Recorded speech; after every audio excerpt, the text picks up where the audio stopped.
Congress party नाराज है। किससे? सरकार से। क्यों? क्योंकि सरकार ने जो डेलीगेशन फॉर्म किया है टेररिज्म, पाकिस्तान और ऑपरेशन सिंदूर पर बात करने के लिए, उसमें दे इंक्लूडेड डॉक्टर शशि थरूर। कांग्रेस सरकार से भी नाराज है और डॉक्टर थरूर से भी। वैसे देखें तो पिछले 10 साल में कांग्रेस ने सिर्फ नाराजगी की राजनीति की है। कभी प्रधानमंत्री मोदी से नाराज रहती है, तो कभी कॉन्स्टिट्यूशनल बॉडी से, तो कभी डेमोक्रेटिक प्रोसीजर से। फिर लॉजिक और कॉमन सेंस को तो कांग्रेस परपेचुअल गैसलाइट करती रहती है। शशि थरूर को डेलीगेशन में रखना लॉजिक बेस्ड स्टेप था सरकार के लिए। एक तो पढ़े लिखे हैं, and then he has spent many years in the UN and hence he understands diplomacy. So picking him was based more on logic and common sense instead of just domestic politics. जब 90s की politics की बात होती है तो लोग कहते हैं कि पीवी नरसिम्हा राव ने ऑपोजिशन लीडर अटल बिहारी वाजपेयी को भेजा था यूएन इंडिया का पक्ष रखने। The selection was not random. Vajpayee को इसीलिए चूज किया गया था क्योंकि तब की सरकार को लगता था कि वो हमारा पॉइंट अप्रोप्रिएट तरीके से रख पाएंगे। He was once the foreign minister of India and had years of experience as a politician behind him, and he understood policy, governance and geopolitics. तो जब पीवी नरसिम्हा राव ने उनको सिलेक्ट किया तो the only thing surprising was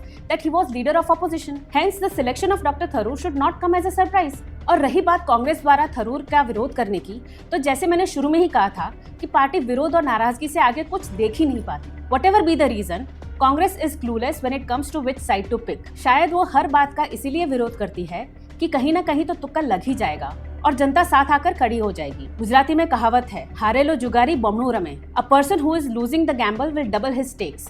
कि शायद अभी जो लॉस हुआ है वो रिकवर हो जाएगा। तो कांग्रेस का यही हाल है, हर चीज को अपोज करो, कहीं तो गैम्बल काम कर ही जाएगा। आई गेस कांग्रेस ने ऑपोजिशन वर्ड को कुछ ज्यादा ही लिटरली ले लिया है।